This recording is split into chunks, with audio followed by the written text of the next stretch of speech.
So YouTube, we are back here. So we are looking at the Apple event. It just went down. They announced the iPhone 14, 14 Pro, the AirPods Pro, the new second generation of AirPods Pro, the Watch Ultra, okay, and the Series 8.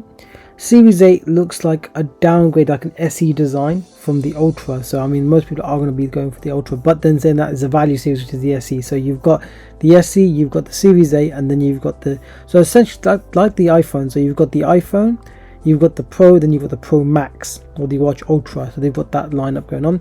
They've also announced Fitness Plus as well. But the main thing I'm looking at is not just the watch. We're going to check out the phone first. So the 14, I was excited about the 14.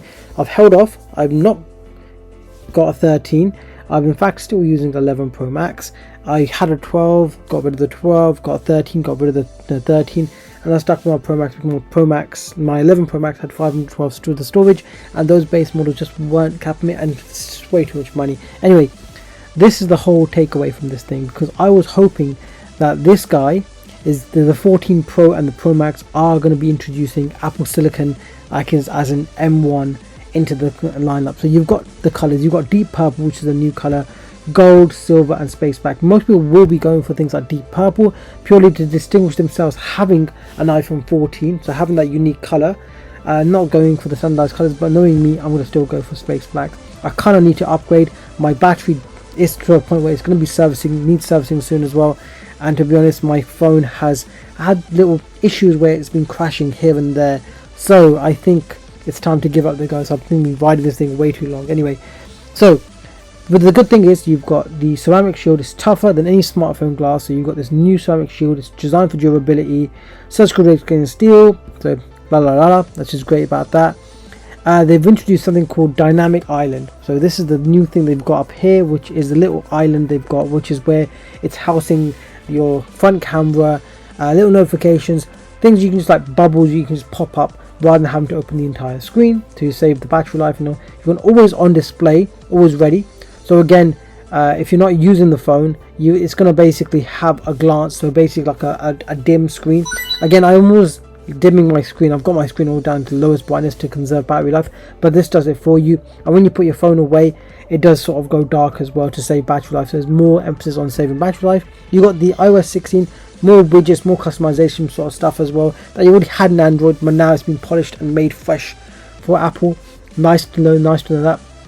The screen is super bright, like I think it was like 2000 nits brightness or something crazy. So you got the super Xdr display, you know, which is crazy, that the amount of nits that you're getting on the screen. Do you need a screen to be that bright? But fuck it, if you're watching something like any content, it's going to be bright. You also got this new thing called crash detection as well. So crash detection, basically if you have an accident, fallen over, whatever, been in a crash, whatever my case might be, it will detect that and it will hit the alert. So I'm using some sort of like gyroscope it's got as well that will detect that you've been in a crash. Then you've got the new 48 megapixel main camera as an advanced quad mix sensor. So you can see the clarity that you're getting with this camera is going to be pretty detailed. So I'm assuming when it comes to, it's not the camera that I'm excited about. It's about not just the camera, and also the way that they can actually, the picture processing, what goes on behind the scenes with this thing. So the way that Apple is able to then process these images and make them look just stunning. I have to admit, the iPhone 13 Pro Max is so far the best, one of the best all around sort of cameras to get out there. But this is even going to be better. This is like going to be like a much better display. But again, take into consideration, if you are getting the 14 Pro or the Pro Max, then these images are going to be taken up. They're going to be in like, I believe it's HEIF format, 10 meg, 15 meg, 20 meg per file. So think about storage there as well, because you're going to be raw format files. You've got some versatility sort of stuff as well. So you've got the main sensor. You've also got your ultra wide macro, which I love the macro. I'm always into macro, so getting that detail as well. You've got the ultra wide as well, the telephoto 2 times telephoto 48 millimeter, and you've got the 3 times telephoto, so 77 millimeter. So you've got all those lenses there, which is nice to have, because more is better. And so you've got 3 times better flow light photos. Again, when it comes to iPhones, when it comes to the video and the pictures, just the night modes are just great. They just work. So I'm glad to see that they've actually stepped up the game there as well. Again, 24 was it HDR 4K 24 frames per second. That was nice. nice to see that sort of in the video.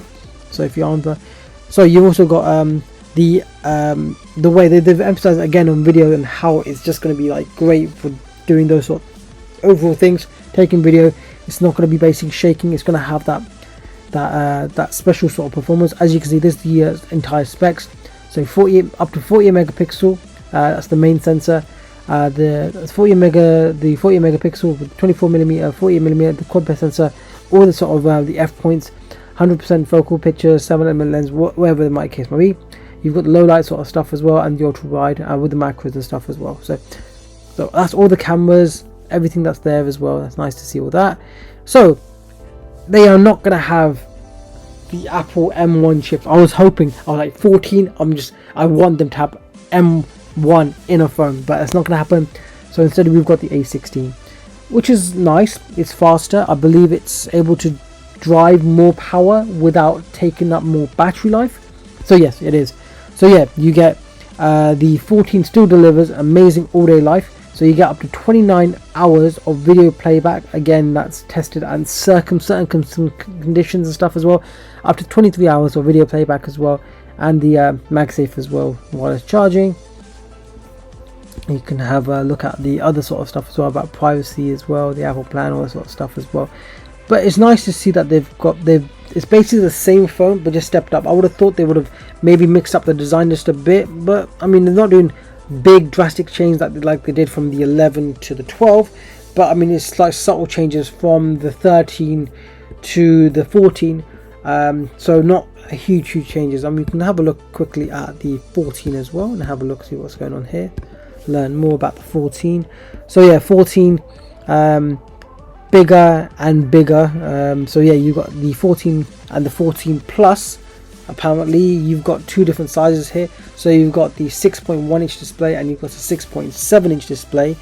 I mean, they've just got different SKUs. I mean, you've got the 14, the 14 plus, the 14 Pro, the 14 Pro Max. I mean, I guess if anyone's going to do it, Apple are going to do it. I mean, the same phone, just basically just different variations of it, and it makes it so fucking difficult sometimes. So yeah, so you got these two new phones. So before you had the 14, you had the 13, and then you had the Pro, then the Pro Max. Now you've got the 14, the 14 Plus, and the 14 Pro and the 14 Pro Max. Was it the 14 Pro Max, or was it 14 Pro? Are they calling it Pro Max or the 14 Pro? I think it's just the 14 Pro. They're just calling it the Pro. Oh, it is. Sorry, the 14 Pro and the 14 Pro Max. I was like, yeah, okay. So yeah, 4 SKUs for one phone. Why the hell not? So this is the 14 and the 14 Plus. They will be available from 849 UK dollars. I think it's about $1,000 or something around that. Anyway, so you've got the Retina XDR displays on these things, ceramic shield. Again, subtle little changes, the same sort of trash detection, better battery life, better newer chip as well. Basically, you're able to deliver more bang for your buck, essentially.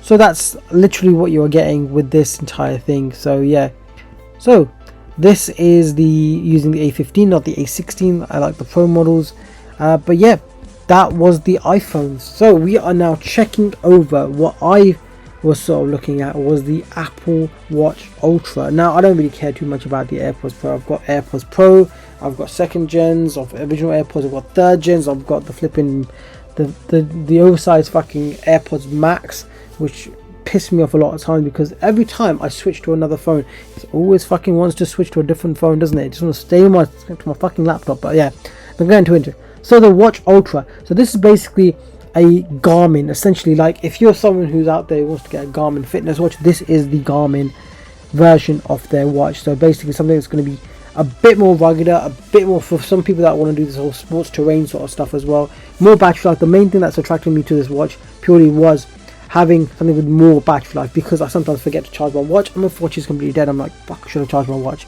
And sometimes it doesn't even last me all day, which does piss me off. But yeah, now you've got the Watch Ultra. It's got a protruding, its design's a bit different, so the crown does protrude out, it sticks out a bit, purely to make it a bit more unique. So you've got 49mm titanium case, you've got the 100 meter water resistance, and also it's been tested as well, dust resistant, all that sort of stuff. So it's a rugged, sporty watch. Again, knowing me, what I've done with my original watch was cover this thing with a unicorn beetle sort of tough rugged shell. It's already a big watch. I'm gonna make it even more bigger just by putting something like that on. But anyway, this is the entire specs of the watch, the digital crown. Just this is something I can really get behind. So look, low power settings, 60 hours, and it says coming soon. So that's something that will be probably like given out in some sort of like future upgrade, or some software sort of tweak that they'll do as well.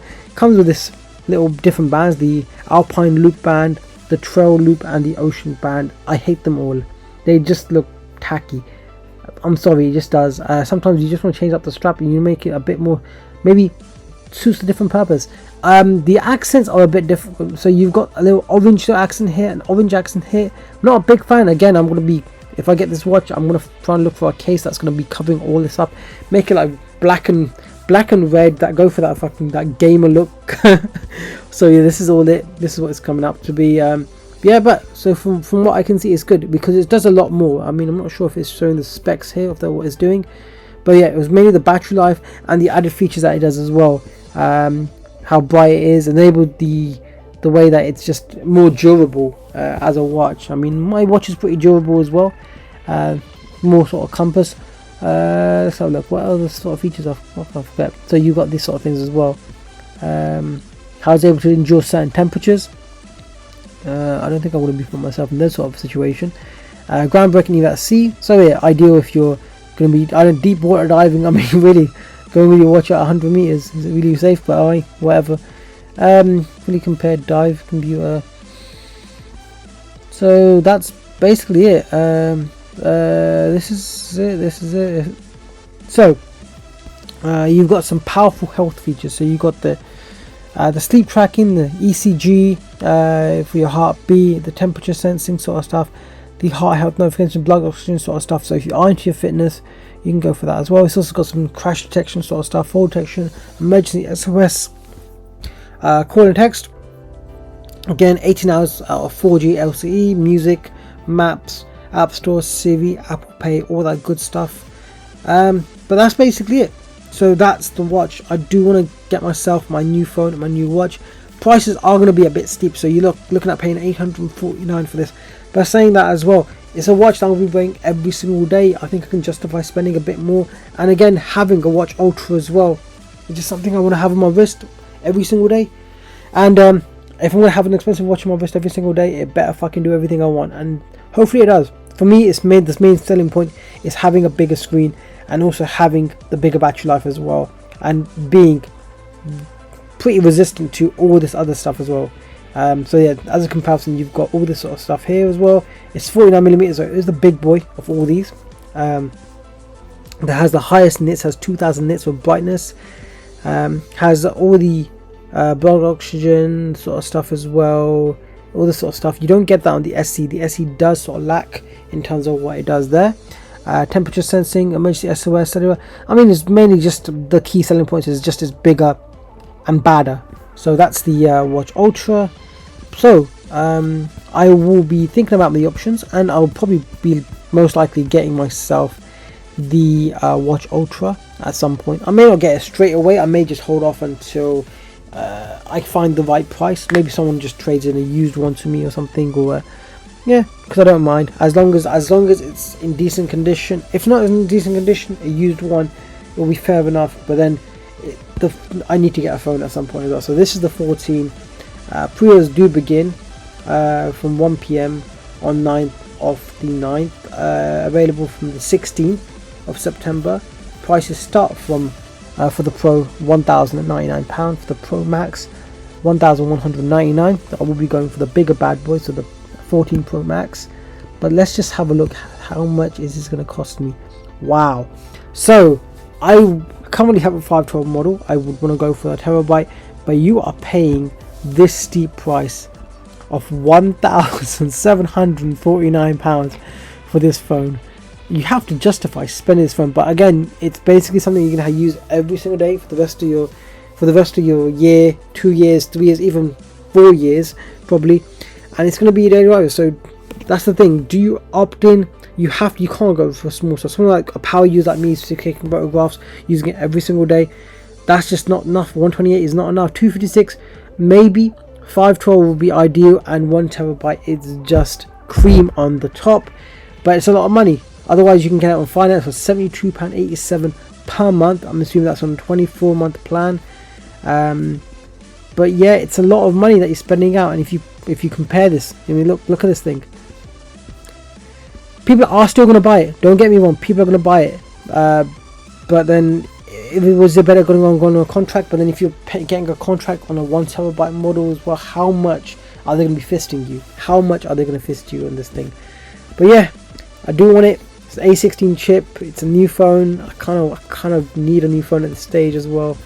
But then at the end of the day, is it worth it? Is it worth it? And so saying that as well, if you don't want to go for the 14 right now, the 13 is going to be cheaper, so you could go for a 13 Pro or a 13 Pro Max. So the prices will sort of like trickle down where things are a bit more affordable. So the choice is yours. Anyway, this has been Ace. Hope you enjoyed that little rundown of what the Apple event was. And as always, like, subscribe. See you guys next time.